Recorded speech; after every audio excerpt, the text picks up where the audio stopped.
Dan ketika itulah satu persatu saksi akan dipanggil. Dia sama macam prosiding mahkamah juga.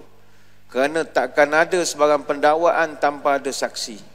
Maka ada berapa saksi yang akan menjadi saksi kepada prosiding mahkamah kita nanti? Kurang lebih ada 6 saksi. Mana sempat kita cerita, tak habis, lain tahunlah kita sambung ya.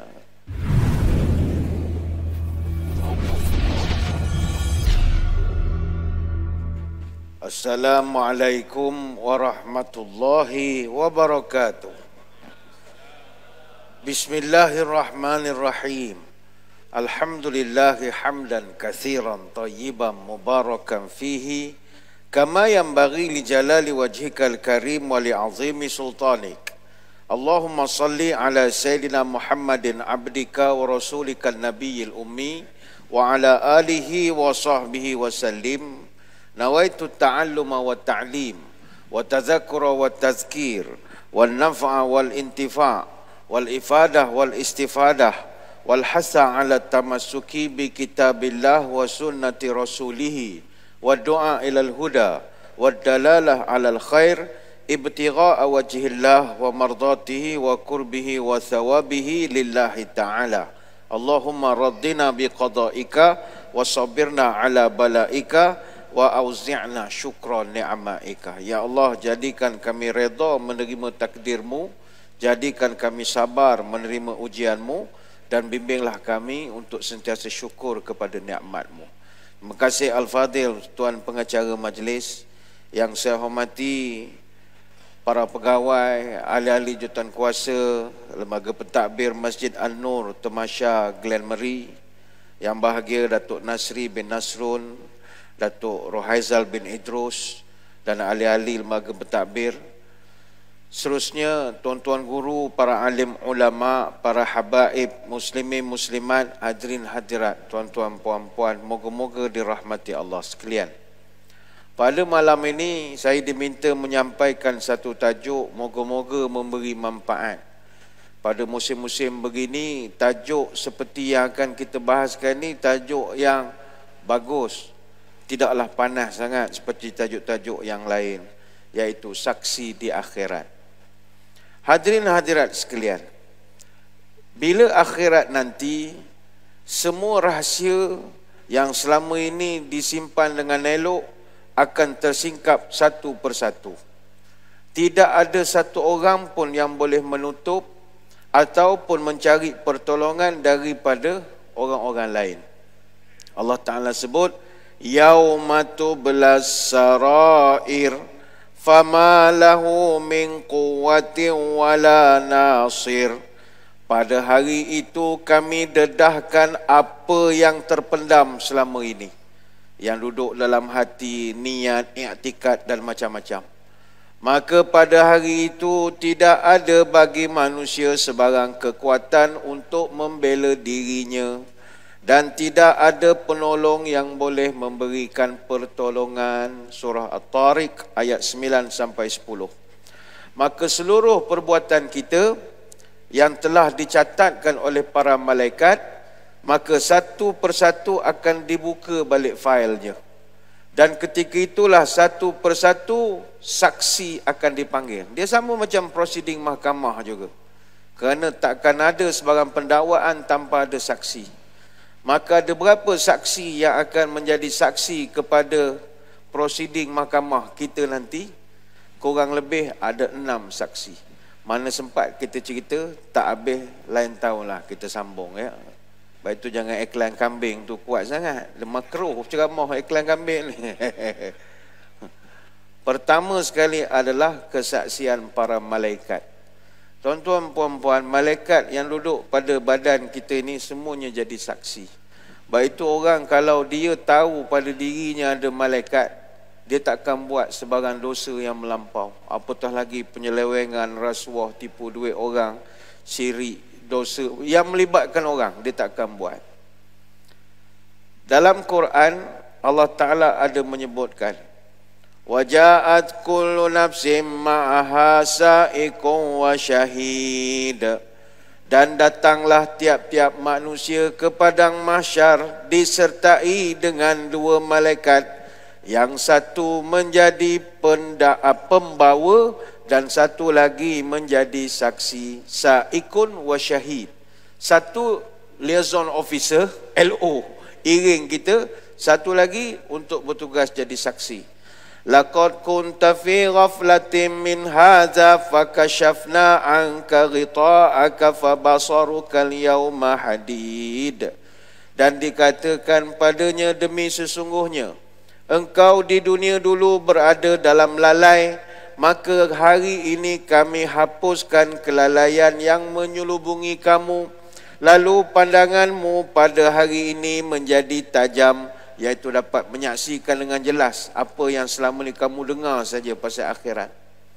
Wa qala qarinuhu hadza ma ladayya atid.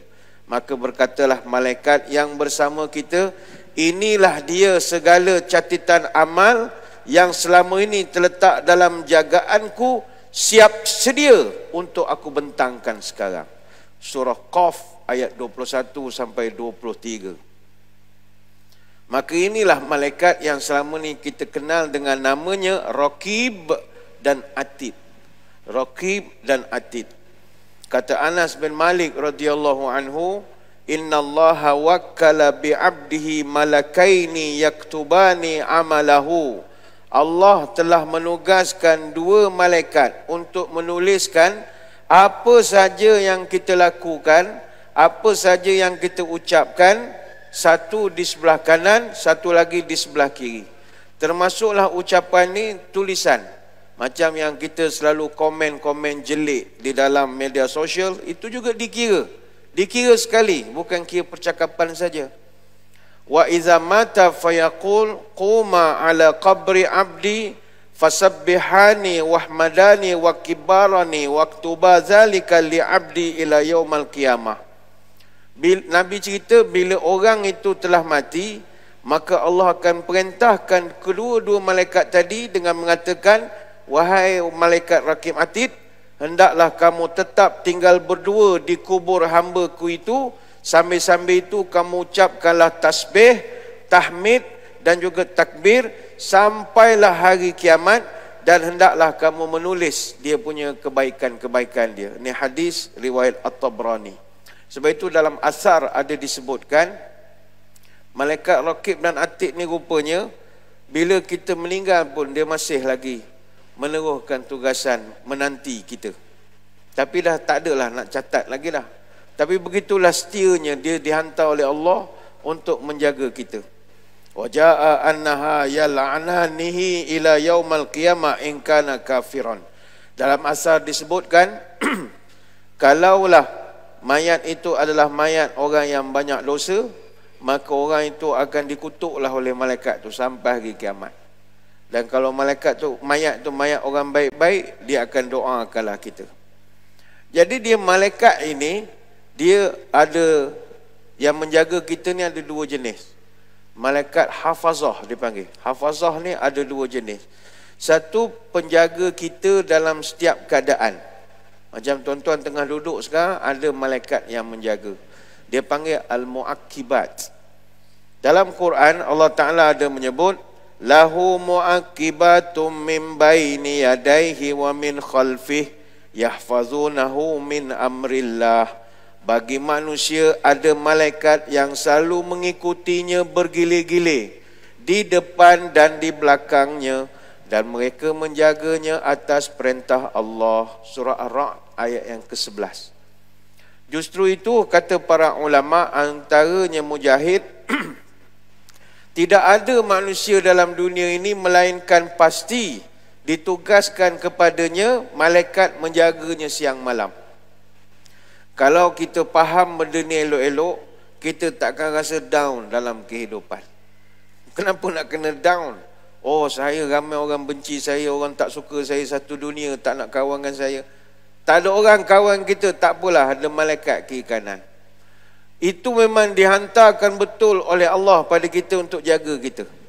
Dalam Quran Allah Ta'ala sebut lagi, qul may yaklaukum bil-laili wan-nahari minar rahman. Siapa yang boleh jaga engkau di waktu malam dan di waktu siang hari daripada azab Allah yang maha pemurah? Allah Ta'ala tanya, surah Al-Anbiya ayat 42. Jawapannya adalah malaikat. Justru itulah kata Syekh Nawawi Al-Bantani, ini kita boleh rujuk dalam kitab Qatrul Ghaiz fi Syarhil Masail Al-Abilis.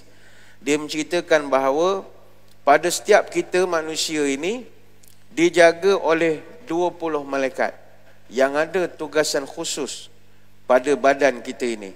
10 malaikat jaga waktu malam, 10 malaikat lagi jaga waktu siang. Ada shift 10-10.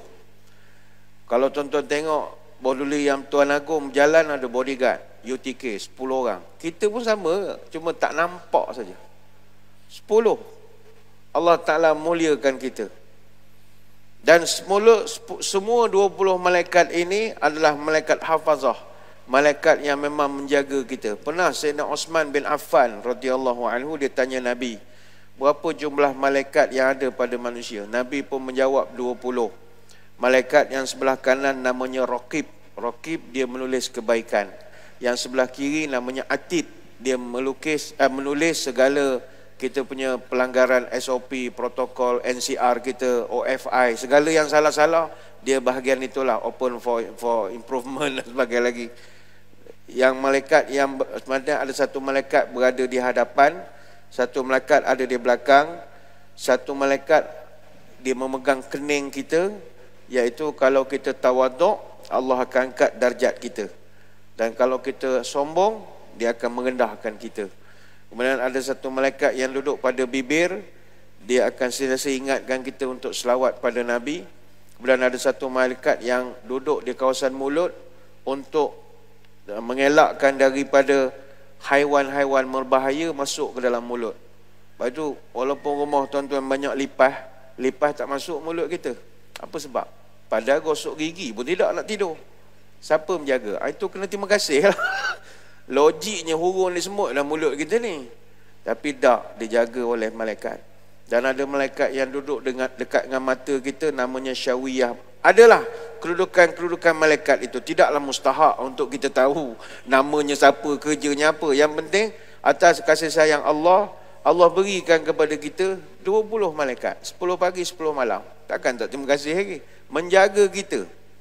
Orang Melayu dulu dia sebut simpan malaikat 44. Saya tak tahu datang mana lah nombor 44 itu. Tapi yang confirm 20. Maka orang kalau faham bahawa hidupnya ada malaikat yang dihantar Allah untuk memantau, menjaga kita, insya-Allah dia akan jadi orang baik. Sebab itulah Nabi sallallahu alaihi wasallam disuruh kita hidup ni kena malu, segan.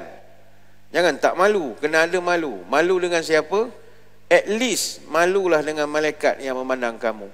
Kata Ibnu Umar, Nabi pernah pesan, iyyakum wat ta'arri. Kata Nabi, janganlah kamu selalu sangat tidak berpakaian, selai benang pun tak pakai pada mandi, telanjang, apa, jangan bertelanjang, kata Nabi. Apa sebab? Fa inna ma'akum man la yufarriqukum fi naumi wala fi yaqadhah. Kerana yang bersama kamu adalah makhluk yang tidak pernah berpisah dengan kamu, sama ada kamu sedar ataupun tidak. Dia berpisah dua masa saja, illa hina ya'ti ahlukum ahlahu aw hina ya'ti khalahu. Dia hanya ganggu kamu, tak berada dengan kamu dua masa saja. Pertama, ketika kamu berada dalam tandah. Tandah maknanya ketika buang air, itu dia tak kacau lah. Tuan-tuan nak buat muka Jason King ke apa ke, lantak, tak ada masalah. Dan ketika kamu sedang berada bersama dengan isteri ataupun suami kamu, itu dia takkan kacau. Ala fastahyuhuma, malulah kamu dengan mereka ini. Ala fakrimuhuma, respeklah sikit, kata Nabi, muliakan mereka. Hadis riwayat At-Tirmizi. Jadi ini malaikat pertama, kerjanya jaga kita. Ini kita punya UTK kita, kita punya kawalan rapat yang kontrol kita. Cuma lain tahun kita boleh bincang lah, boleh tak 20 malaikat ni kita minta tolong dengan dia kalau kita tengah susah. Boleh atau tidak? Alang kepalang dah duduk dengan kita, takkan duduk saja boh, tolonglah sikit. Boleh atau tidak? Ini lain tahun kita bincang. Orang kalau tahu hidupnya dikelilingi malaikat, hantu dia tak takut, Benda tak takut. Takut apa? Bukan jalan seorang. 20 malaikat ikut. Kalau kita berhadapan dengan hantu setan, ada malaikat besar berhantu ke? Tak ada apa. Tapi sebab kita tak tahu. Kita hanya tahu, oh saya ingatkan ada kiri kanan je. Rakib mengatik. Tak, banyak lagi malaikat yang lain. Satu lagi malaikat, selain daripada malaikat penjaga, adalah malaikat pencatat amal. Ini kerja dia khusus audit saja. Dia tak ada kerja lain. Kerjanya rekod saja. Ini daripada Sirim punya orang lah. Sirim QAS International. Dia memang kerjanya melihat kita punya standard, kita punya kebaikan kita buat, pelanggaran SOP apa ke, dia akan rekodkan. Yang ini dia panggil Al-Kiram Al-Katibin. Kiraman Katibin, iaitu para pencatat yang mulia. Yang kerja mereka mencatatkan semua amalan kita, baik ataupun buruk. Malaikat yang sebelah kanan, tugasannya tulis benda baik-baik. Malaikat yang sebelah kiri, dia mencatat yang tidak baik, pelanggaran tata cara. Cuma, ini jelas, yang malaikat kanan adalah ketua kepada malaikat kiri. Malaikat kanan ni grade 54, ini 48. Jadi dia bawah sikit. Apa kesannya kalau yang kanan lebih besar daripada yang kiri? Kiri dengar cakap kanan. Kata Abu Umamah radhiyallahu anhu, sahibul yamin amirun ala sahibi shimal. Nabi pernah pesan, malaikat yang kanan menulis kebaikan adalah ketua kepada malaikat yang menulis keburukan. Fa iza amila al-'abdu hasanatan kutibat lahu bi 'ashri amsalihha. Apabila seorang manusia buat kebaikan, malaikat kanan akan tulis 10 markah. Dia tak tulis satu. Macam kita, tuan-tuan masuk masjid, sedekah RM1. Rekod sebelah kanan dia takkan tulis pada berapa hari bulan? Pada 5 hari bulan 11, pukul 8 malam. Orang ni telah bersedekah RM1. Dalam kurangan je. RM1. Contoh, ada. Malaikat dia akan tulis RM10. Kenapa? Dia punya suka. Dia nak bagi bonus ke kita. Tuan-tuan salah tanya sangat. Kamu pening kepala. Kenapa RM10? Kenapa tak tulis je RM1.50 ke? Tak payah kaji benda ni. Jadi malaikat akan tulis 10. Wa iza amala sayyi'atan fa arada sahibu shimal an yaktubha qala sahibul yamin imsik. Ketika kita buat kesalahan, malaikat yang sebelah kiri akan standby nak tulis. Contoh, tuan-tuan masuk masjid, patutnya sumbang sedekah masjid. Ini dah, dia curi pula tabung masjid. Dia duduk tepi-tepi tu, dia memancing. Mancing. Keren gitu. Malaikat sebelah kiri, dia akan standby nak tulis. Tetapi malaikat sebelah kanan, dia akan mengatakan, amsik. Berhenti. Jangan tulis. Bereboh. Fayumsik. Dia tak tulis. Fayumsik bis sitta sa'atin atau sab'a sa'atin. Malaikat sebelah kanan kata jangan tulis. Tunggu dulu. Dia tanya berapa lama mau tunggu bos? Tunggu sitta sa'at atau sab'a sa'at. 6 sampai 7 jam. Lamanya. Nak mencuri tabung masjid je. Curi pukul 8, pukul 3 pagi kan baru boleh tulis. Dosa atau tidak? Sampai malaikat tanya, kenapa tangguh beria sangat ni? Sedangkan orang buat kebaikan, belum buat, niat dah dapat dah. Tuan-tuan niat malam ni, esok aku nak sembahyang subuh lah di masjid, dapat sah depan syok. Tulis selalu. Tidur tak lagi. Bayangkanlah malaikat sebelah kanan. Tapi time malaikat kiri nak buat kerja, malaikat kanan, jangan tulis dulu. Mengapa? Tunggu 6-7 jam. Apa sebab? Fa in istaghfara minha lam yaktub alaihi syai'a wa in lam yastaghfirullahu kataba alaihi sayyi'atan wahidatan. Sebab kata malaikat yang kanan, aku tak nak orang tu nanti you dah tulis dia satu markah dosa. Tiba-tiba pukul 11 kan dia taubat. Kan nak lilik balik, nak kena buat report semula. Banyak cerita lah pembaziran kertas. Kita nak kena paperless. Kita jangan banyak renyah hati, buat susah. Entah dia pukul 11 kan dia taubat, pukul 12 dia taubat. Jadi kita relax dulu. Kita tengok dia punya cooling period dia lagu mana. Pukul 3 kalau dia tak taubat juga, barulah tu. Tapi tulis satu dosa saja. Walaupun dia curi duit masjid 1,000 contoh. Kan jangan tulis 1,000, tulis satu saja. Yastaghfirullahu kataba alaihi sayyi'atan wahidah. Tulis satu saja. Ini hadis riwayat At-Tabrani dan Ibnu Mardaweh. Sebab itu betapa sayangnya Allah pada kita, catatan dosa kita ini postpone dulu. Tuan-tuan buat satu dosa, postpone dulu ditulis markahnya, sebab nak bagi peluang bertaubat. Kalau tak bertaubat juga, barulah tulis. Ada satu riwayat daripada Abu Umamah, inna sahibus shimal la yarfa'ul qalam 6 sa'atin 'anil 'abdil muslim muhti musi fa in nadima wastaghfara minha alqaha anhu wa illa kutibat wahidah. Malaikat sebelah kiri akan mengangkat pena, artinya tidak menulis selama 6 tempoh dia panggil, daripada seorang itu melakukan kesalahan. Kalau orang tu menyesal, beristighfar, maka malaikat terus takkan tulis. Dan kalau dia tidak menyesal juga, akan dicatat sebagai satu kesalahan saja. Ini hadis riwayat At-Tabrani dalam Al-Mu'jam Kabir dan dinilai sahih oleh para ulama, boleh rujuk dalam kitab Sahih Al-Jami'. Jadi rahmat Allah.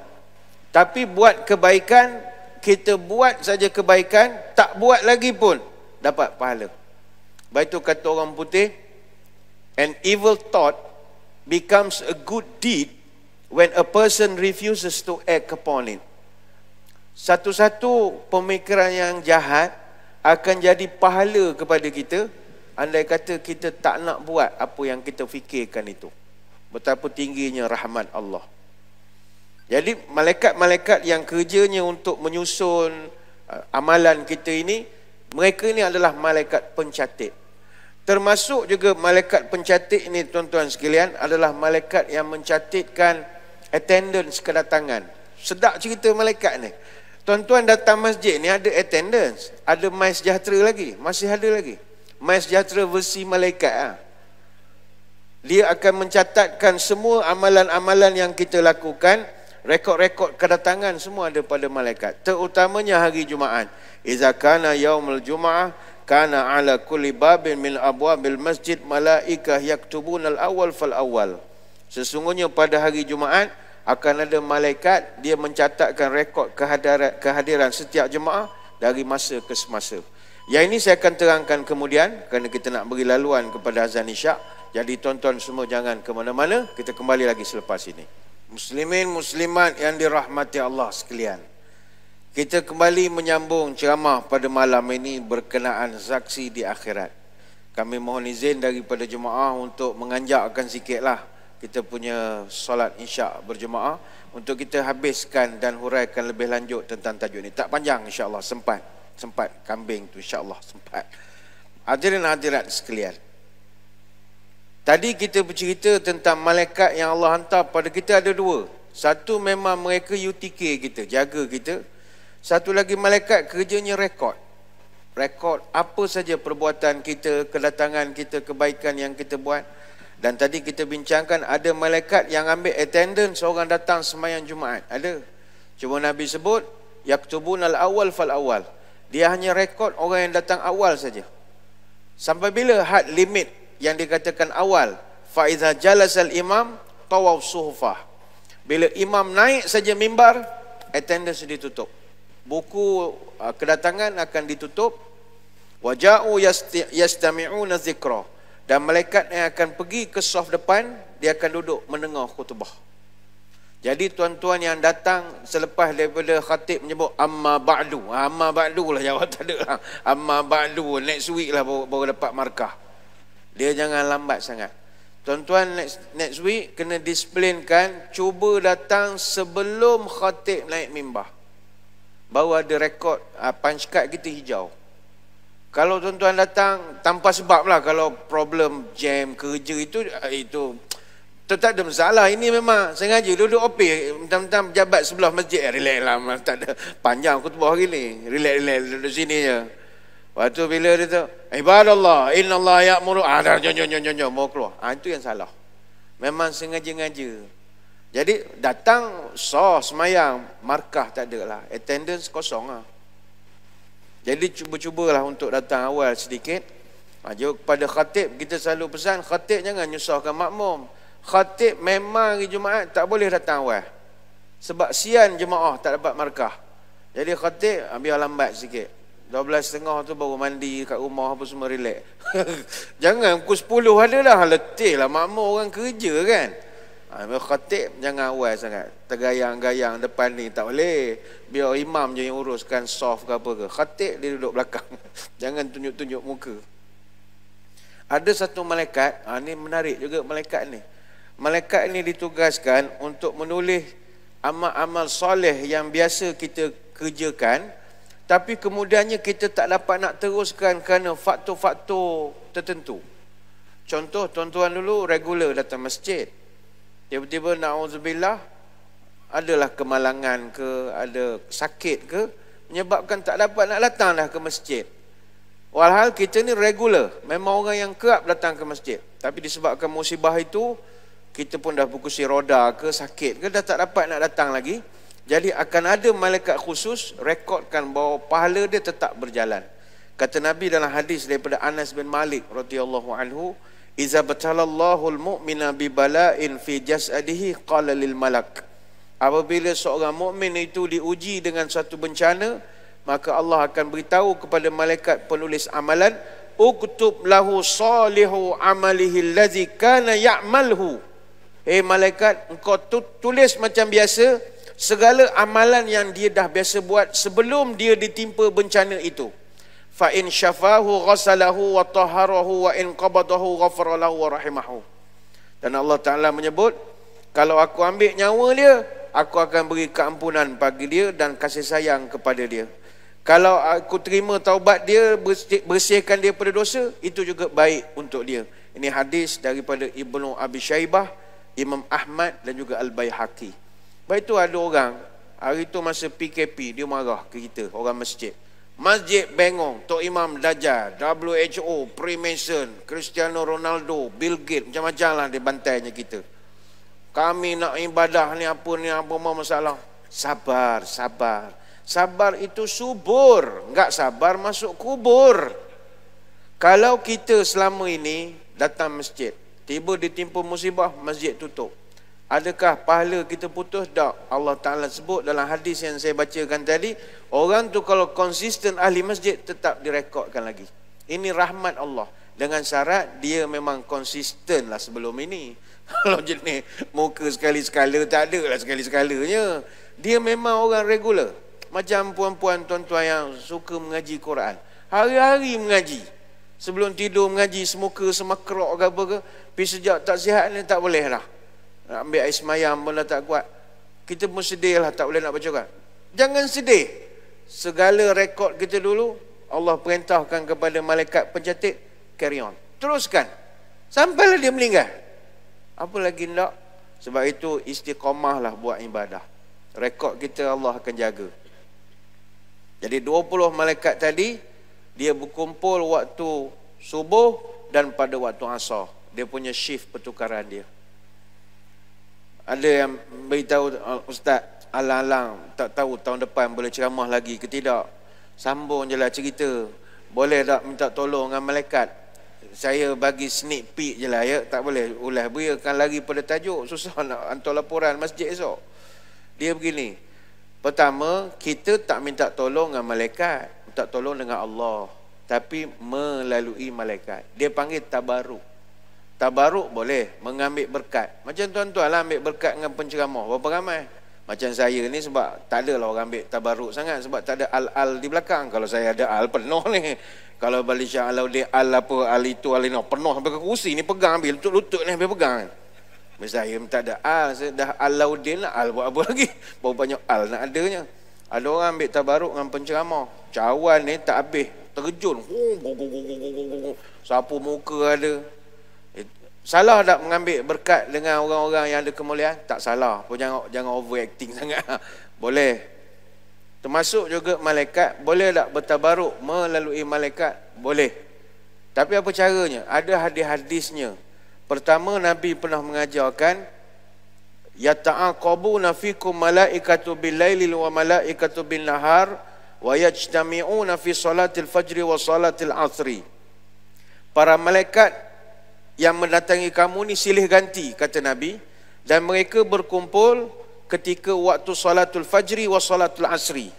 waktu subuh dan waktu asar. Itu dia punya shift. Dia punya dia punya tukaran staf siang dan staf malam. Summa ya'rujul ladzina batu fikum fayas'aluhum wa hum a'lam kaifa taraktum ibadi fayaqulu taraknahum wa hum yusallun wa atainahum wa hum yusallun. Bila malaikat shift yang siang, waktu asar dia nak balik ke langit, malaikat malam start ambil alih daripada asar. Ketika malaikat siang report pada Allah, Allah tanya kepada malaikat, engkau tinggalkan hamba aku tadi, dia tengah buat apa? Allah tahu saja, tanya je saja, borak kan, dengan pekerja ni berborak lah. Malaikat yang naik waktu asar tadi pun kata, oh kami tinggalkan dia, mereka tengah semayang, ya Allah, semayang asar, berjemaah, bagus, sah depan lagi, bagus. Jadi nanti malaikat subuh, ketika mereka balik juga, dia akan Allah jumpa lagi. Tadi kau tinggalkan hamba ku, dia buat apa? Oh, bawa lepas semayang subuh, bagus dia orang semayang subuh, duduk sah paling depan, boleh bagi markah penuh.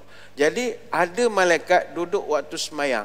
Jadi nanti tuan-tuan nak semayang, doalah kepada Allah banyak-banyak. Nanti ada doa yang boleh tolong dipercepatkan prosesnya. Sebab ada malaikat. Tapi disebutkan spesifik subuh dan asar.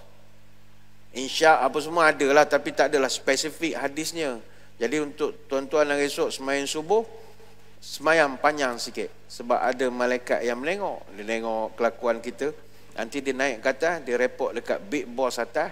Dia cerita bagus-bagus lah. Oh dia bagus, ya Allah bagus dia, semayang bagus, gini. Jadi dapatlah kita special sikit. Ni yang pertama. Tuan-tuan kena nak membodik itu dua waktu ini, asar dengan subuh. Yang kedua, ada malaikat yang kita boleh minta bantuan melalui dia dengan membaca Quran. Ada, dia panggil malaikat Quran. Malaikat Al-Quran ini berdasarkan dari satu hadis, kata Abu Sa'id Al-Khudri radhiyallahu anhu, anna Usaid bin Khudair bainama huwa lailatan yaqra'u fi mirbadihi idh jalat farsuhu faqara'a thumma jalan ukhra faqara'a thumma jalan aidan. Kata Abu Sa'id Al-Khudri, ada satu orang sahabat Nabi nama Usaid bin Khudair. Dia membaca surah Al-Kahfi di tempat dia menyimpan kuda dia, di bangsal kuda dia, di kandang kudanya. Sedang dia membaca surah Al-Kahfi, tiba-tiba kuda dia melompat. Kemudian dia baca lagi, kuda dia wheelie lagi, macam untuk angkat kaki depan, macam cerita cowboy. Dia baca lagi, kuda tu melompat pula lagi, macam tak duduk diam. Qala Usaid fa khashitu an tata'a Yahya fa qumtu ilaiha. Kata Usaid, aku bila tengok kuda ni melompat-lompat, aku pun takut juga, takut dia terpijak orang. Sebab kebetulan ada kawan dia yang ikut sekali meneman, namanya Yahya. Yahya tengah tidur, takutkan melompat-melompat pijak Yahya. Dan ketika itu faiza mislu zullatin fawqa ra'si, tiba-tiba aku melihat ada zullah, ada satu macam awan yang bergumpal, yang duduk bentuknya macam pelita, kata dia. Fawqa ra'si, duduk di atas kepala aku. Fiha amsalu suruj, macam pelita. Arajtu fil jawi hatta ma araha. Dan di dalamnya terdapat cahaya yang menjulang ke angkasa, yang kemudiannya aku tak dapat tengok lagi. Begitu pelik sekali. Maka bila dah selesai kejadian itu, pada hari esoknya dia pun berjumpa dengan Nabi. Faghadartu ala Rasulillah faqultu, dia mengadu, ya Rasulullah, malam tadi saya baca surah Al-Kahfi begini. Maka Nabi pun mengatakan, bacalah wahai Ibn Khudair, Iqra Ibn Khudair, baca lagi. Qala faqara'tu thumma jalan aidan. Nabi kata, baca lagi, jangan berhenti baca. Maka kata Nabi, selepas daripada itu Nabi mengatakan bahawa tilkal malaikah, yang datang ketika engkau membaca Quran yang menyebabkan kuda begini-begini, yang datang tu adalah malaikat. Tastami' laka, malaikat itu mendengar bacaan kamu. Walau qara'ta la asbahta yarahan nasi ma tastatiru minhum. Dan ketika kamu membaca surah Al-Kahfi itu, malaikat sedang menyemak bacaan kamu. Sekiranya kamu terus membaca lagi dan lagi, nescaya pada pagi harinya manusia akan melihat malaikat itu dengan mata mereka. Hadis riwayat Imam Muslim. Hadis ini menarik tuan-tuan, mungkin agak panjang bagi tuan-tuan yang mendengar. Hadis ini juga menjadi perbincangan di kalangan orang-orang yang suka teori konspirasi. Oh, saya suka baca teori konspirasi, geng-geng yang mengentam masjid ni lah. Teori konspirasi mengatakan hadis ini adalah berkaitan UFO. Ada suka baca. Dia orang kan suka think out of box. Dia kata itu hadis UFO. Yang awan di atas kepala Ibn Khudir itu adalah spaceship katanya, unidentified flying object lah, macam-macam. Ikut engkau lah, duduklah dalam dunia teori konspirasi engkau tu sampai bila-bila. Tapi hadis ini memberitahu tentang malaikat pembaca Quran, yang mana dia bila kita baca dengan betul-betul, dia boleh hadir untuk mendengar bacaan kita. Dan mereka dah hadir situ, tuan-tuan minta lah tu doa pada Allah, ya Allah, malaikat ada datang sini, berkat daripada mereka, bantu. Doa tu lebih cepat sampai. Yang ketiga, ada malaikat yang buat haji. Ada malaikat buat haji. Ketika buat haji, doalah banyak-banyak. Kata Nabi, iza kharajal haju hajan binafaqatin tayyibah.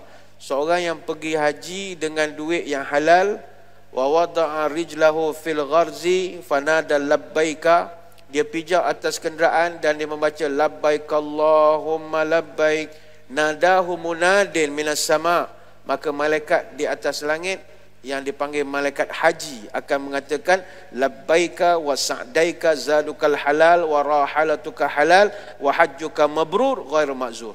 Malaikat ni akan doakan, labbaik Allahumma labbaik, awak pun diterimalah kedatangan awak, awak diterima kedatangannya, haji awak mabrur. Itu dijawab oleh malaikat. Jadi buat benda-benda baik, cepatlah diangkat.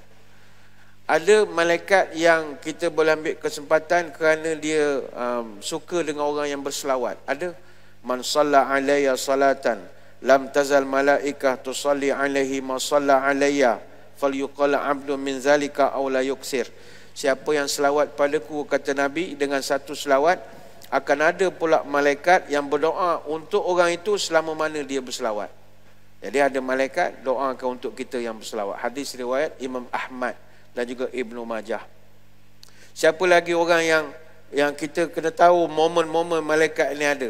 Orang yang ambil air semayang sebelum tidur. Tuan-tuan kan nak balik boleh buat.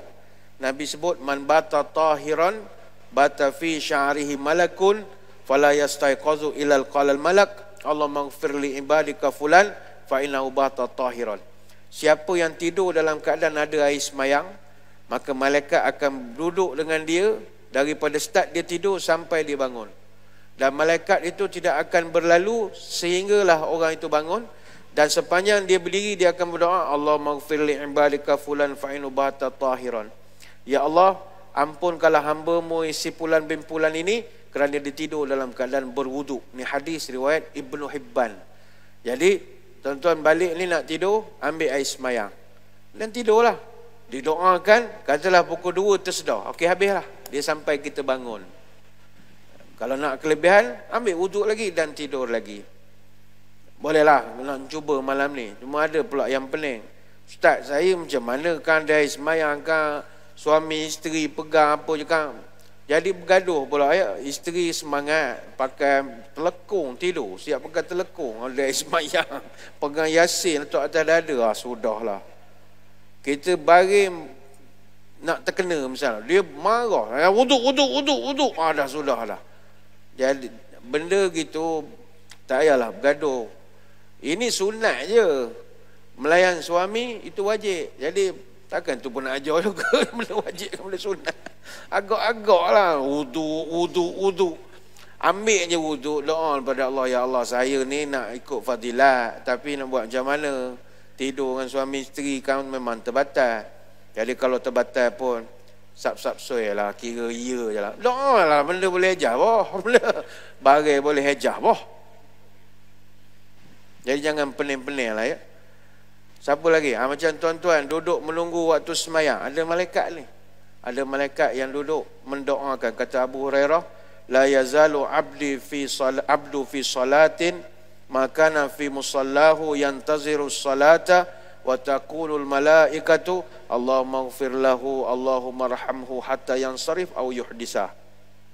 Siapa di kalangan kamu yang menunggu waktu semayang dalam keadaan dia berwudu, maka malaikat akan mendoakan dia, ya Allah ampunkanlah dia, ya Allah sayangilah dia. Baik itu tuan-tuan, kalau datang masjid maghrib, dengar kuliah maghrib, kita tidaklah kuliah maghrib niat kadang nak dengar kuliah, tapi tuan-tuan boleh juga niat nak menunggu isyak, besar pahala. Lagi bagus, 2 pahala terus niatlah. Ya Allah aku niat nak dengar ceramah, niat kedua nak menunggu sembahyang isyak. Tuan-tuan dapat 2 fadilat. Baik itu duduk masjid tak rugi. Baik itu rugilah orang yang tak suka datang ke masjid. Bukan tak suka, dia tak letak priority. Sibuk, semua orang sibuk tuan-tuan. Orang sibuk ni adalah setakat mana dia meletak priority ya sebenarnya. Sibuk bekerja, sibuk di office, sibuk dengan politik, sibuk dengan main golf, sibuk. Semua kita sibuk, tapi mana priority? Ada orang letak sibuk dia tetap ada priority untuk kawan-kawan sigar dia. Ada, dia dapat juga masa kopi, sigar, duduk setengah jam, 40 minit. Itu dipanggil priority. Ini bukan soal sibuk, priority. Ada orang sibuk macam mana, family dia boleh peruntukkan masa untuk tengok anaknya main bola ke, tengok anaknya ada konsert di sekolah. Kenapa dia boleh curi masa? Ada priority. Jadi masjid ini bukan soal sibuk tak sibuk, setakat mana kita boleh letakkan priority saja. Jadi kalau dapat datang, niatkan tunggu waktu semayang, besar pahala.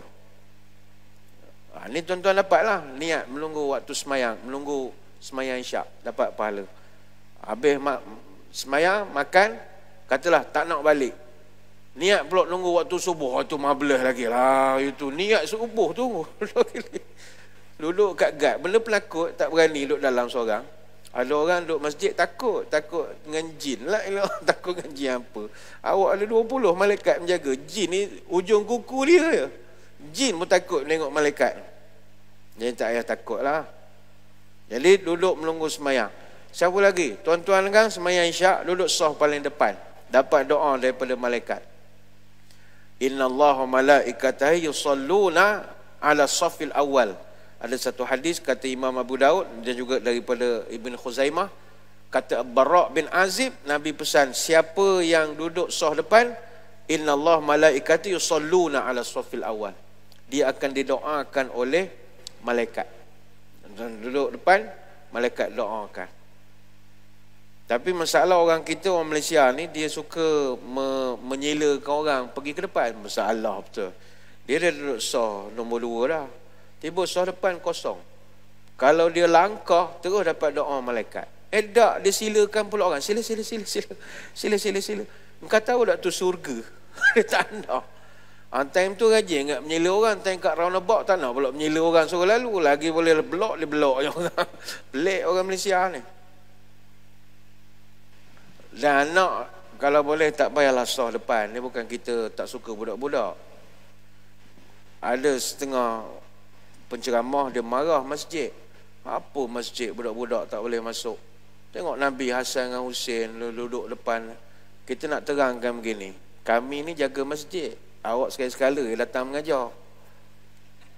Kami tahu masalah masjid. Masalahnya anak-anak jemaah kita tak serupa perangai dengan cucu Nabi. Itu je nak beritahu. Tak salah, itu tuan-tuan boleh ulas sendiri ya. Cucu Nabi lain, anak-anak jemaah kita tak sama, lain. Cucu Nabi cerdik, walaupun kecil tapi boleh cerita benda serius, boleh cerita. Anak kita umur 7-8 tahun, tuan-tuan tu bercerita hai pilihan raya ke dia? Dia orang boleh faham ke tidak? Amla faham. Tak datang masjid bawa Beyblade, susun Beyblade main. Tu ada satu kes dia bawa anak dia saf depan main Zuhur. Bila orang tegur, cik, anak biar belakang. Kalau anak saya kena colek, ustaz nak jaga anak saya. Dia main buah colek-colek ni, kita tak boleh. Ayalah, duduklah depan. Duduk depan sama orang dewasa. Okeylah, kita tak ada masalah. Cuma budak, masih imam rukuk, Samiallahu liman hamidah, Rabbana lakal hamd. Kebetulan kain plekat tu imam tu tersepit celah punggung. Imam tak pakai seluar dalam, syup, tersepit. Budak dia tengok kain pelekat gitu, dia tarik kain pelekat tu imam. Bayang, dia nak membetulkan, baguslah menambah baikkan ni, bagus. Membetulkan benda tak betul tu memang ciri-ciri bagus. Dia tarik. Si ayah marahlah, orang tengah semayang mana boleh tarik-tarik kain orang. Ayah dia pandang ke anak dia takut. Dia masuk ke balik kain Tok Imam. Tak melompat Tok Imam. Ni cerita sajalah ya. Yang penting budak ayah belakang sikit lah. Bukan tak bagi duduk di depan. Tak berapa tak apa sesuai lah. Tak apa sesuai. Mana lagi tuan-tuan nak dapat doa daripada malaikat? Orang yang menyambung saf. Menyambung saf. Makanya kita bila semayang, saf, rapatkan saf. Kami yang tugas di masjid ni rindu betul perkataan saf, rapatkan saf, penuhkan saf depan. Berbulan-bulan kami rindu nak guna ayat tu. Dah selama ni apa ayat kami? Saf, jangan rapat sangat. Renggang-renggang kelakor. Renggang-renggang sikit, jangan rapat-rapat. Pastikan sejadah mengikut spek yang telah ditetapkan. Sila pakai mah, panjang betul, tak limat nak semayang. Kata bila lah boleh balik seperti asal. Rapatkan saf. Bila dapat sebut tu Allah, sukanya hati masa tu ya. Jadi bila jemaah rapat, kan ada yang akan membetulkan kekosongan, renggang-renggang. Tuan-tuan buat amalan tu, besar pahala tu, menyambung saf dia panggil. Kata Aisyah radhiyallahu anha, innallaha wa malaikatahu yusalluna 'alal ladzina yasiluna sufufa. Sesungguhnya Allah dan malaikat akan mendoakan orang yang menyambung saf. Ini hadis riwayat Imam Ahmad, Ibnu Majah, Ibn Khuzaimah, Ibnu Hibban, Al-Hakim dan ramai lagi. Jadi bila kita nak semayang, rapat-rapatkan saf. Ada satu hadis yang lain, orang yang rapatkan saf masa semayang ini boleh dapat rumah dalam syurga. Man sadda furjatan banallahu lahu baitan fil jannah wa rafa'ahu biha darajatan. Siapa yang menutup kekosongan dalam solat, Allah akan bangunkan dia untuk satu rumah dalam syurga nanti. Satu rumah dalam syurga dan diangkat darjatnya. Ini hadis riwayat Al-Muhamili. Muhamili ni siapa? Murid kepada Imam Bukhari, antara ulama kanan dalam bidang hadis. Bayangkan kita rapatkan saf saja dapat satu rumah dalam syurga. Mungkin tuan-tuan akan kata, nak buat apa rumah dalam syurga? Duduk syurga okeylah. Tak tuan-tuan, ada rumah dalam syurga, ini prestige. Menunjukkan kita ni have-have ha. Macam contohlah, tuan-tuan selalu pergi London contoh Orang Melayu kan dia suka pergi London. Melayu pergi London 3 hari rasa duduk England lah. When I was in London, berapa lama duduk London? 3 hari ya transit. When I was in London, borak. Kadang kita kerap ke London contoh, ngiring orang besar ke apa ke. Orang pun tanya, you kalau pergi London duduk hotel mana? Saya tak duduk hotel. Lah duduk mana? Saya ada rumah kat Bayswater. Kan lain, dia tu lain. Ada rumah kat Bayswater. You got house kat Bayswater. Bayswater. Ada rumah. Kat Bicester Village ada rumah. Beli apartment gitulah buat sewa benda tu Airbnb. Ada rumah. Orang wow, Muhammad ada rumah kat London. Ataupun kita kerap pergi ke Mekah buat umrah. Orang mau tanya, ente kalau pergi Mekah hotel mana yang sedap dekat dengan masjid? Saya kata duduk hotel. Duduk mana? Saya ada rumah. Rumah kat mana? Kat kaki tu ada rumah saya. Apartment. Wow, orang akan wow ke kita. Ada rumah kat Mekah, ada apartment. Saya buat Airbnb je. Dia dia tu lain sikit lah. Congek dia lain. Ada rumah di Mekah. Sama juga di surga. Tuan-tuan duduk surga minum air hari Jumaat kan. Ahli surga dia berkumpul pasar. Dia ada pasar tani setiap hari Jumaat. Ni lain tahun lah cerita pasar tani surga. Orang kita kan suka pergi pasar Pekasari, pasar tani. Duduklah ramai-ramai. Jadi hari Jumaat saling bertemu pada setiap Jumaat kan. Minum air. Orang kan tanya, blok mana duduk? Surga besar kan? Duduk belah mana blok? Saya tak duduk blok sana. Tapi saya ada rumah. Kat pagar masuk belah kanan tu rumah saya. Ada rumah. Dia ada kemegahan. Baik, itu salah satu cara untuk mendapat rumah dalam surga. Tuan-tuan betul kerja saf. Rapat-rapatkan je saf. Cuma semasa kita PKP, itu pengecualian. Sebab kita ulil amri. Ulil amri maknanya taat kepada perintah. Yang mana perintah itu dikeluarkan oleh badan yang berintegriti, berautoriti, iaitu Kementerian Kesihatan yang ada lokus standar dalam bidang kesihatan. Jadi dalam kaedah kita beribadah ini, ulil amri pun ada dia punya kriteria-kriteria ibadah juga. Sebab selama mana kita buat ibadah dalam lingkup arahan ulil amri, tak ada dosa. Macam contoh, dia Islam ni, apa juga paksaan, dia tak ada dosa. Kita soh ranggang, paksa ke tak? Dipaksa. Kita hati tak nak, kami yang tugas pun tak nak tuan-tuan. Ingat suka sangat. Renggangkan soh, jangan rapat-rapat. Rasa, benda-benda rasa seruan semayang begitu. Kita pun tak suka, tapi kita terpaksa. Ini suasananya begitu. Dalam keadaan terpaksa, tak ada dosa. Walaupun ada jemaah marah, ni apa soh renggang-renggang macam tanam pokok getah ni. Getah pun getah. Ni ikut sajalah. Sebab arahan. Tuan-tuan, babi haram. Tapi kalau dipaksa makan berdosa tak? Tak dosa. Itu jelas dalam Quran. Benda paksaan tidak ada dosa. Jadi alhamdulillah lah sekarang dah semakin baik. Jangan pula tak datang masjid. Dulu tendang-tendang pintu masjid, datang lah pula orang dah buka. Siap buat kambing lagi. Ni contoh. Sekarang ni masjid payah nak penuh orang. Kita orang masjid kadang bincang macam mana nak balik macam sebelum tahun 2020 BC lah kita panggil, before COVID. Macam mana nak dapat jemaah 2020 BC ni? Tak dapat dah. Sebab kita dah syok berapa bulan semayang di rumah. So nak ubah balik datang masjid tu makan masa balik lah.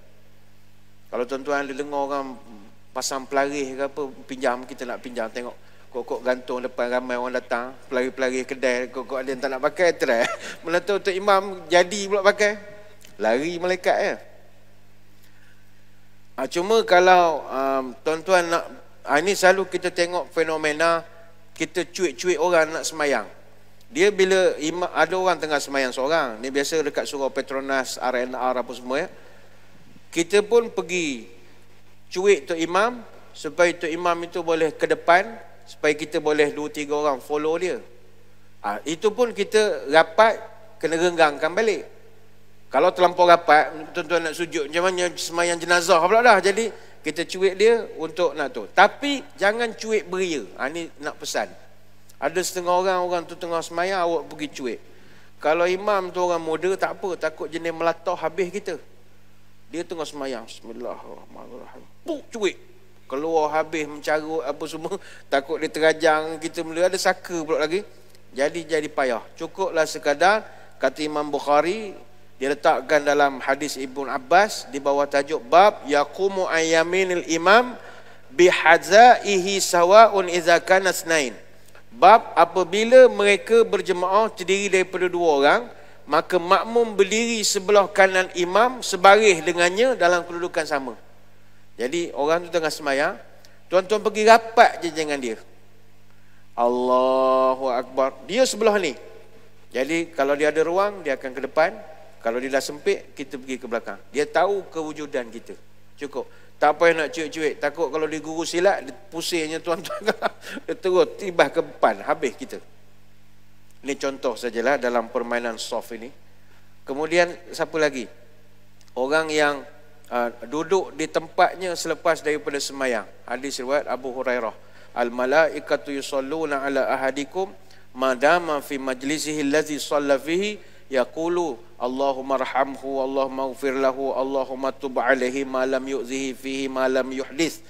Malaikat akan mendoakan kepada orang yang duduk di tempatnya selepas daripada dia semayang, dengan syarat selama mana dia berada dalam wuduknya. Dia mendoakan, ya Allah, ampunkanlah dia, sayangilah dia. Hadis riwayat Imam Ahmad. Maka habis saja semayang, Assalamualaikum warahmatullahi, Assalamualaikum warahmatullahi.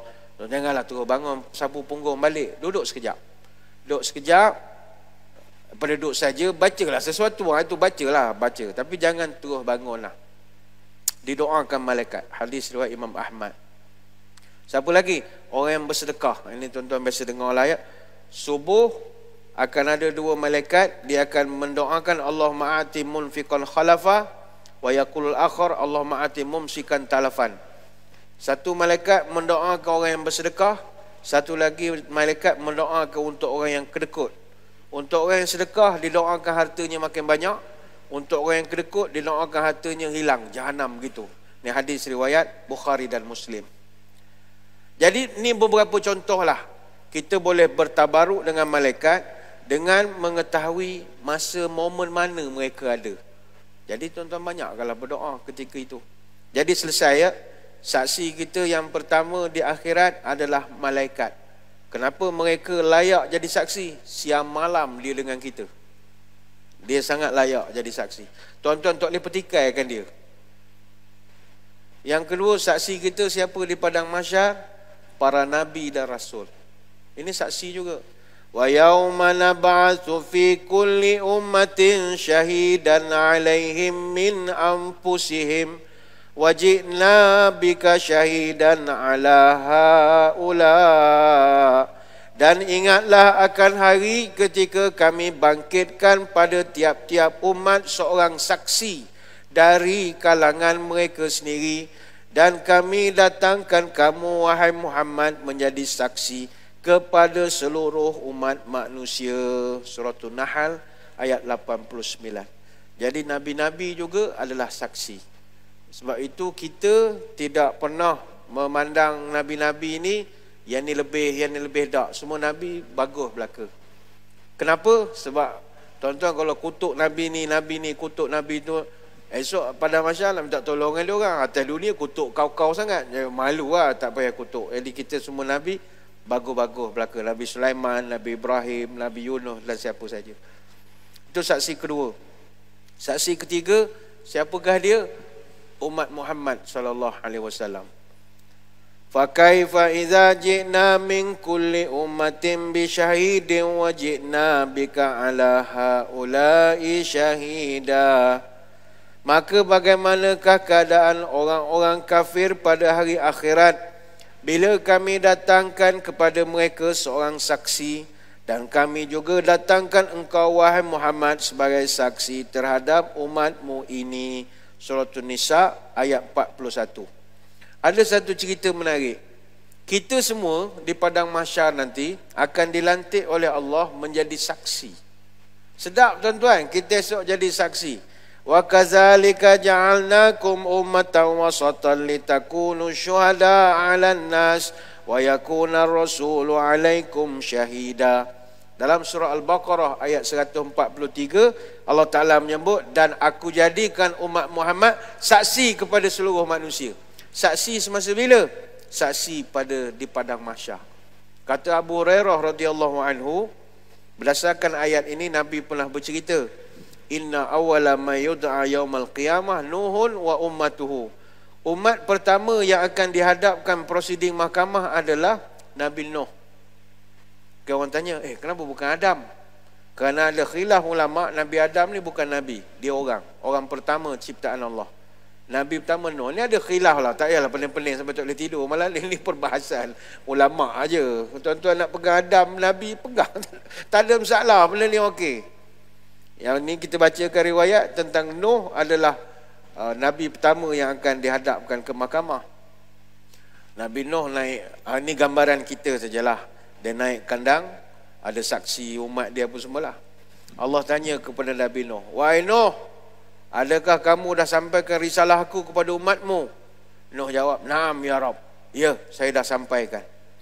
Allah tanya pula kepada Nabi Nuh, wahai umat Nabi Nuh, hal ballaghakum Nuhun risalatullah. Betul ke Nuh dulu dah sampaikan semua risalah? Apa jawapan umat Nabi Nuh? Tak ada ya Allah. Nabi Nuh apa program pun tak buat. Klaim banyak, kelas tak ada pun. Tiap-tiap bulan sains penuh. Tapi bila dia mengajar kita pun tak tahu. Ini contoh sajalah. Jadi Allah Ta'ala beritahu kepada Nabi Nuh, Nabi Nuh, Allah tahu, tapi ini proses perbicaraan. Macam mana? Umat kamu kata kamu tak buat kerja. Kamu seorang je tak cukup, ni ramai ni. Kamu ada saksi ke yang boleh membuktikan kamu buat kerja? Ada. Siapa saksi kamu? Saksi saya umat Muhammad sallallahu alaihi wasallam. Jadi kita ketika itu yang sedang berada di saf paling belakang diundang duduk saf paling depan. Tuan-tuan, kita ni umat paling bongsu. Nabi-nabi ada berapa? Dalam hadis kata Abu Umamah, Abu Zar pernah tanya Nabi, "Ya Rasul, kam wafa' idatul anbiya?" Berapa jumlah para nabi? Nabi jawab, "Mi'atu arba'ah wa ishruna alfa." Jumlah para nabi ada 124,000 orang. Wa rusulu min zalika 315 jaman ghafira. Dan daripada 124,000, 315 adalah para rasul. Jadi nabi-nabi ada 124,000. Kita umat paling bongsu. Tuan-tuan bayang kita soh paling belakang sekali. Satu orang Nabi berapa umat dia? Katalah 1 bilion. Berapa lama kita nak tunggu? Seorang. Nabi bukan sikit. Tapi disebabkan kita dilantik secara rasmi menjadi saksi, kita potong queue. Zup, zap, zap, zup, zap, zup, zap, zap, zap. Smart tag. Tut, paling depan. Sehingga umat-umat yang lain pun pening. Tengok kita lalu ramai-ramai. Ni apa hal ni? Zoom. Memotong kiri. Potong ikut kiri. Potong queue. Lorong kecemasan. Pelik orang. Ni macam mana umat Muhammad ramai-ramai ni, apa hal ni? Sampai di mahkamah Allah, kita pun jadi saksi. Allah tanya kepada kita, "Wahai umat Muhammad, betul ke Nuh dulu buat kerja?"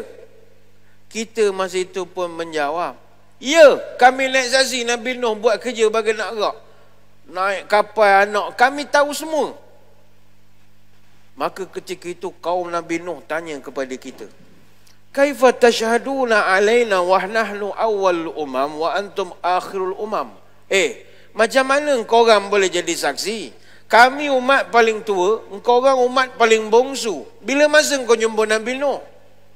Pandai-pandai sangat jadi saksi.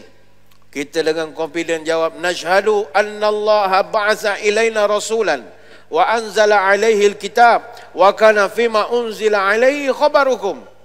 Kami naik saksi, Allah telah mengutuskan kepada kami seorang Nabi, yang pada Nabi ini ada satu kitab, dan kitab ini menceritakan semua kisah kamu.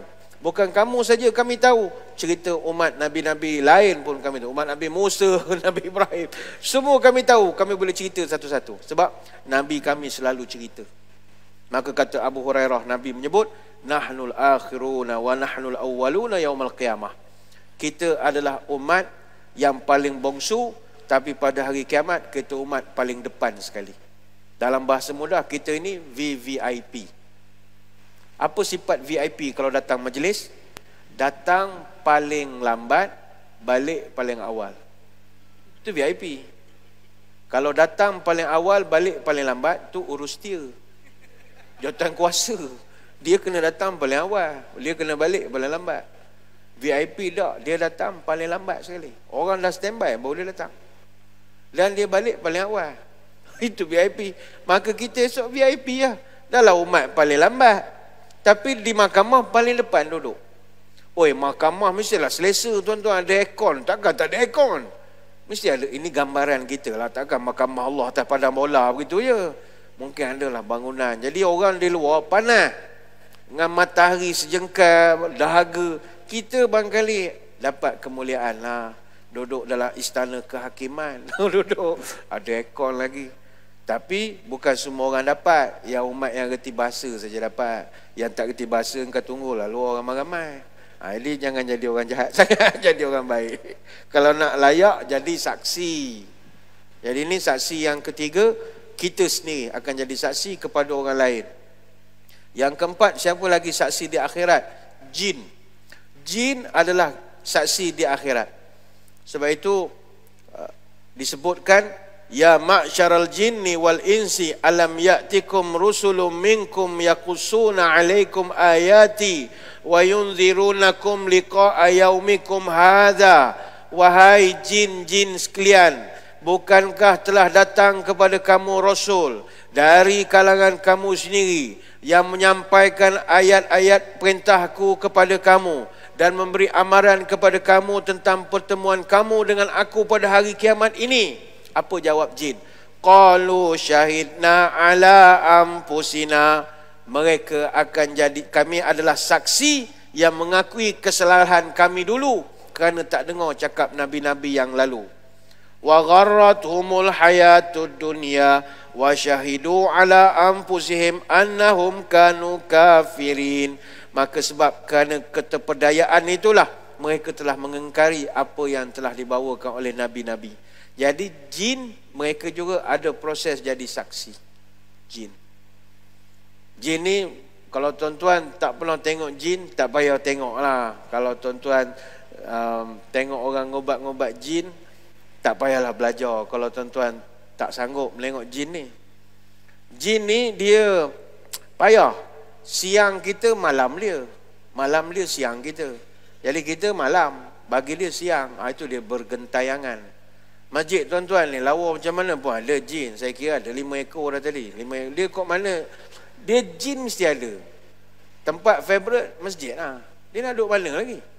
Masjid lah dia boleh semayang. Jin Islam lah, jin tak kerti bahasa duduk shopping komplek lah. Yang jin Islam memang dia duduk rumah ibadah. Dia duduk masjid. Lepas tu ada setengah masjid yang lama-lama, macam dekat Melaka kan, jenis masjid yang ratus-ratus tahun, sebelah ada kubur apa semua. Oh itu jin tu dah 7-8 generasi lah kadang-kadang. Oh itu kadang main kasar sikit. Dia ada sikit kasar sikit lah. Tidur kat tiang ni, bangun pagi esok tiang sini dia hantar. Oh, ada yang bergurau tu agak kasar sikit. Ini tak ada, ni jin remaja ni. Saya ingat ni, muda-muda jin lagi ni. Okey. Dia jin ni, dia takut dengan kita. Tuan-tuan tak payah jadi tok bomoh pun tak apa. Cakap dengan dia. Dengan jin ni tuan-tuan boleh cakap je. Jin, ni rumah aku, kan yang kau ajar. Beres boh. Dia tak kan? Dia reti bahasa. Dia reti bahasa. Masjid saya masjid negeri, masjid lama tuan-tuan. Oh jin saya ingat berapa generasi lah kak. Dah bercucu lah kat jin tu. Habis kita selalu dia ngacau tu adalah sikit-sikit. Habis dia tak ngacau nunjuk, dia kacau barang masjid lah. Kadang tuan-tuan jangan heran, ada jin dia ngacau PA system pun ada. Ada. Oh nakal. Jenis biasa remaja-remaja mak-mak rempit tu, dia main dengan PA system ada. Kadang kita dah rehearsal, dah elok lah. Tiba tanya nak ceramah ustaz tu, nyang nyom blang plong pam pom pam, ada gangguan. Itu tuan-tuan tiup-tiup lah sikit. Jadi insyaAllah Samsul, aku jaga PA system, mu jangan kacau. Beres bawah, dia tak kacau. Kena cakap sikit lah. Dia sedap kalau imam besar cakap. Mana dia masuk masjid, jin, engkau duduk masjid, engkau jangan kurang hajar.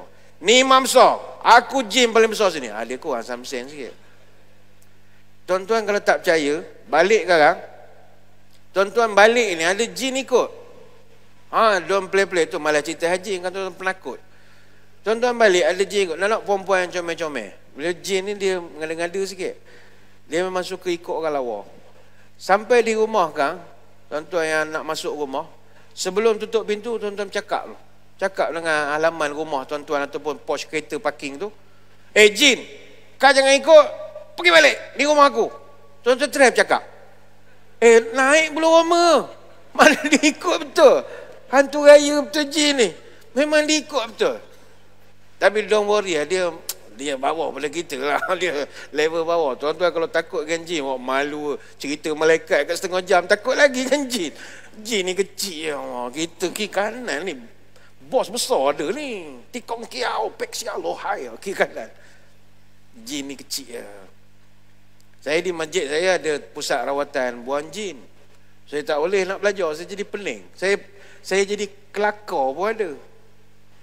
Imam saya ada 2-3 orang yang pandai lah.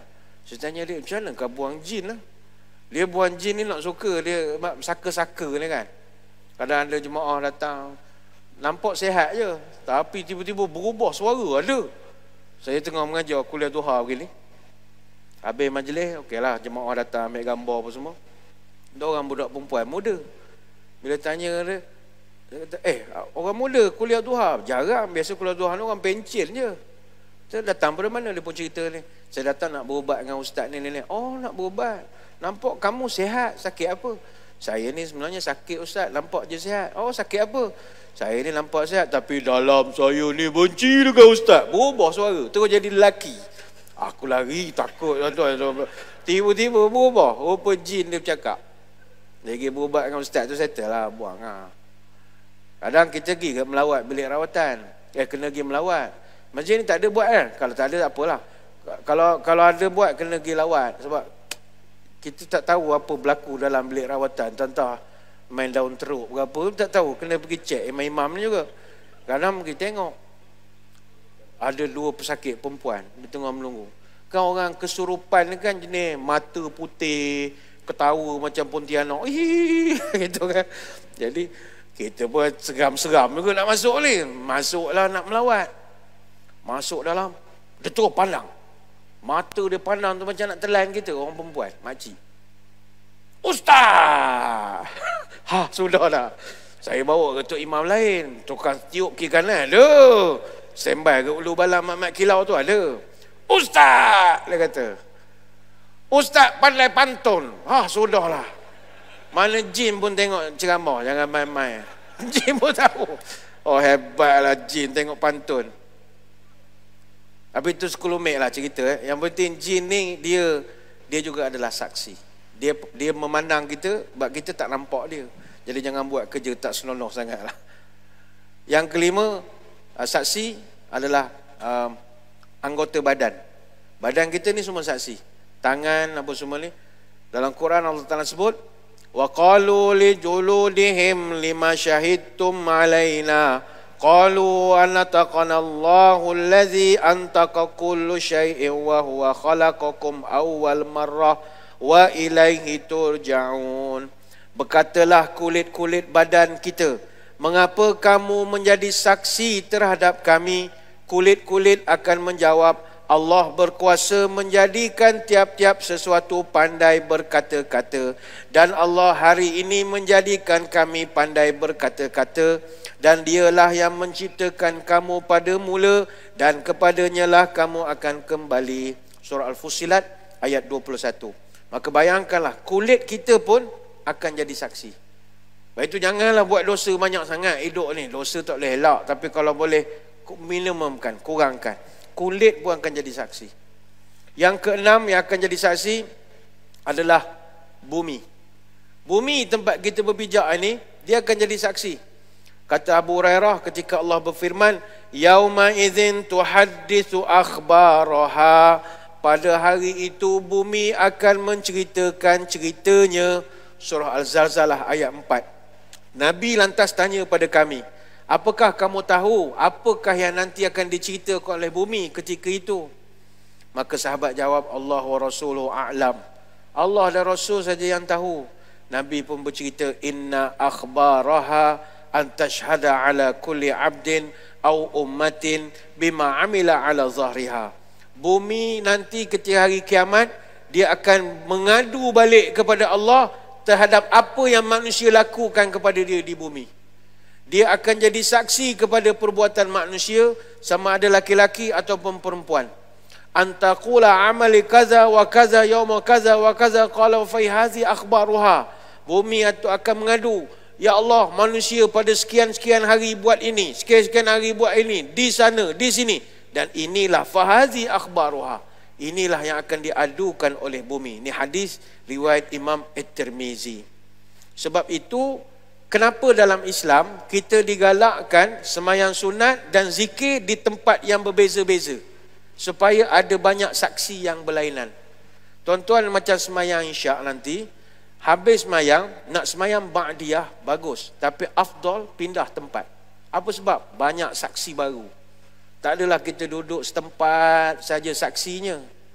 Sembahyang sunat, tahiyat masjid di tiang sana misalnya.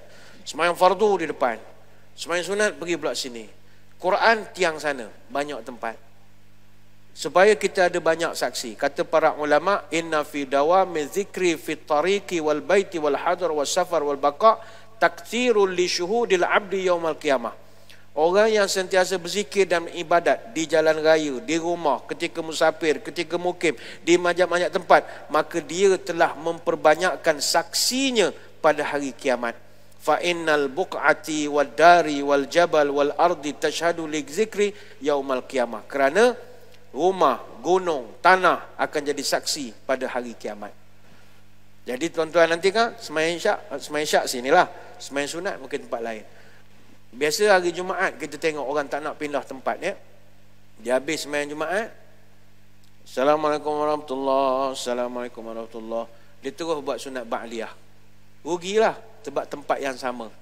Sebab tu kita boleh cam orang kalau habis sembahyang Jumaat, bagi salam tak berapa nak pandang beria sangat, gitu-gitu terus bangun 2 rakaat. Biasanya Syiah dia sembahyang Jumaat 4 rakaat. Baik tu tuan-tuan, untuk membuktikan tuan bukan Syiah, tuan-tuan kena pisahkan sikit. Maknanya Assalamualaikum warahmatullahi, Assalamualaikum warahmatullahi. Tuan-tuan exercise lah sikit, betulkan kepala ke, cek telefon je ke, letak, barulah 2 rakaat. Jadi orang akan tengok dia buat ba'diyah ataupun dia buat jamak ke apa, kita akan sangka baik. Kalau terus immediate bangun, biasanya Syiah sembahyang Jumaat, tapi Jumaat dia 4 rakaat. Masjid kita pun ada orang Syiah datang, dia sembahyang, dia tak bawa lah batu carom, dia tak bawa main carom, dia tak bawa, dia pun reti juga, tak ada cakap penyakit. Ramai dia orang, ramai Selangor ni ramai. Tapi dia pandai, dia dah hidup bersatu padu dengan kita. Dia tak bawa dah jentik carom, dia tak bawa. Lepas tu dia sembahyang Jumaat, dia tak gitu. Sekarang ni orang kalau tak sembahyang Jumaat nampak sangat. Kalau dia kerja office, tak pergi sembahyang, berapa orang saksi akan menengok? CCTV lagi. Jadi dia akan datang, cuma dia buat 4 rakaat. Cara macam mana? Dia takkan bagi salam macam kita beria-beria, Assalamualaikum warahmatullahi, Assalamualaikum warahmatullahi. Sebab kalau dia buat gitu, putus sembahyang. Jadi dia akan buat sikit-sikit. Itu. Dia akan bangun, sama balik. Orang sangka dia buat ba'diyah, tak. Itu rakaat dia yang ketiga. Itu biasa gitulah. Ni tuan-tuan tak payah kaji, biar orang masjid je yang kita kena pasti mana satu. Itu bukan kerja tuan-tuan. Jadi kita banyakkan sembahyang tempat-tempat yang berbeza supaya kita banyak saksi. Sebab itu sembahyang sunat afdal buat di mana? Rumah, bukan di masjid. Sembahyang masjid ni sembahyang fardu je. Nabi sembahyang sunat semua di rumah. Yalah sebab rumah Nabi dengan masjid sebelah. Jadi bolehlah. Dia dekat, tuan-tuan nak datang sini 3 traffic light, bila sembahyang sunat nak kat rumah tak boleh. Dia kalau afdal azan saja subuh esok, sebelum tuan-tuan ke masjid, sunat fajar di rumah. Itu yang ikut sunnah Nabi. Sembahyang sunat fajar 2 rakaat di rumah. Itu Nabi sembahyang sunat fajar di rumah. Selepas tuan-tuan sembahyang sunat fajar, sunat hukumnya berbaring. Berbaring dengan meletakkan rusuk sebelah kanan di atas lantai. Sementara menunggu waktu qomat. Baring sekejap. Jangan baring betul pukul 10 bangun. Dia baring ngering saja, dapat pahala. Yang itu dalam masjid tak boleh buat. Kenapa tak boleh buat? Jadi pening kita nak ngurus masjid. Semua sop tamu semua baring macam ikan dugong ke. Sudah jubah-jubah kaki selak. Sudahlah. Tanya ngapa baring gini? Ikut sunnah. Yalah sunnah tapi silap implement tu tak betul. Nabi buat di rumah. Jadi elok kalau tuan-tuan yang rumah dekat, untung lah. Dengar azan, sembahyang sunat dulu di rumah, datang ke masjid, sembahyang fardu, lepas tu baca Quran tempat lain, zikir tempat lain, tunggu sekejap waktu syuruk. Syuruk ni duha awal sebenarnya, bolehlah buat sembahyang duha. Lepas tu sembahyang duha kat sana, ngaji sana, pukul 8 balik. Dapat 2-3 tempat yang berbeza-beza. Sebab itu bumi tempat berpijak ini adalah saksi kita. Jadi dalam perbahasan tentang saksi akhirat ni memang panjang, tapi saya kira kita nak memudahkan, jagalah saksi-saksi yang saya sebutkan tadi. Dan mudah juga kalau kita ni sentiasalah kalau dapat bertaubat kepada Allah. Nabi pernah menyebut, kata Anas bin Malik, iza tabal abdu ansallahu hafazata. Siapa-siapa yang bertaubat, Allah akan auto lupakan kepada seluruh malaikat hafazah. Malaikat yang 20 yang jaga kita tu, bila dia menengok kita buat kesalahan, beli nombor ekor ke apa, dia menengok kata, Pak Haji ni balik Mekah beli nombor lagi, contoh. Tiba kita bertaubat, auto delete memory, dia tak ingat langsung lah. Sehingga kalau dia bawa ke mahkamah Allah, dia pun tak ingat. Saya tak ingat bila dia buat ni. Memang lupa betul. Wa ansa zalika jawarihahu. Allah akan lupakan seluruh anggota kita. Yang tadi kita sebut saksi kulit, tangan apa semua. Allah auto delete memory. Macam cerita MIB tu, boom, keluar api tu, lupa apa yang berlaku. Itu seolah begitu. Kemudian kata Nabi, wa ma'alimahu minal ard, termasuk makhluk di muka bumi yang pernah jadi saksi, semuanya dah jadi lupa. Ansallah, Allah lupakan mereka. Cicak, apa haiwan, kucing, oyen, tuan-tuan yang melengok kita buat jahat, semua jadi pelupa semua. Semua jadi pelupa. hatta yalqallahu wa laisa alaihi syahidun minallah bizambin. Sehingga orang tu nanti akan menghadap Allah tak ada dosa pada ingatan para saksi. Jadi saksi akhirat wujud, tapi kita boleh lupakan saksi itu dengan bertaubat atas segala kesalahan. Banyak nak ceritakan, tapi saya kira sekadar itulah sembang-sembang pada malam ini. Saya mengucapkan ribuan terima kasih atas undangan. Mohon maaf sebarang kekurangan. Moga-moga kita bertemu pada lain-lain kesempatan. Sebelum kita berpisah, marilah kita menadah tangan berdoa. Moga majlis diberkati ilahi. A'udzubillahi minasyaitonirrajim. Bismillahirrahmanirrahim. Allahumma salli wa sallim ala Sayyidina Muhammadin salatan tukhrijuna biha min zulumatil wahmi. Allahumma tawil umurana wa sahih ajsadana wa nawwir qulubana wa thabbit imanana wa ahsin a'malana wa wassi' arzaqana wa ilal khairi qaribna wa 'anil syarri ab'idna wa qdi hawaijana fid dini wad dunya wal akhirah innaka 'ala kulli syai'in qadir. Ya Allah, panjangkanlah umur kami, sihatkanlah tubuh badan kami, terangkanlah hati kami, tetapkanlah iman kami, elokkanlah amalan kami, luaskanlah rezeki kami, dekatkanlah kami dengan kebaikan, jauhkanlah kami dari kejahatan. Kabulkanlah segala doa kami, sama ada dalam urusan agama, dunia ataupun akhirat. Subhanakallahumma wa bihamdika nashhadu an la ilaha illa anta nastaghfiruka wa natubu ilaik. Wa sallallahu ala sayyidina Muhammadin wa ala alihi wa sahbihi wa baraka wa sallam. Walhamdulillahi rabbil alamin. Sekadar itu wabillahi taufiq wal hidayah. Assalamualaikum warahmatullahi wabarakatuh. Wallahu a'lam.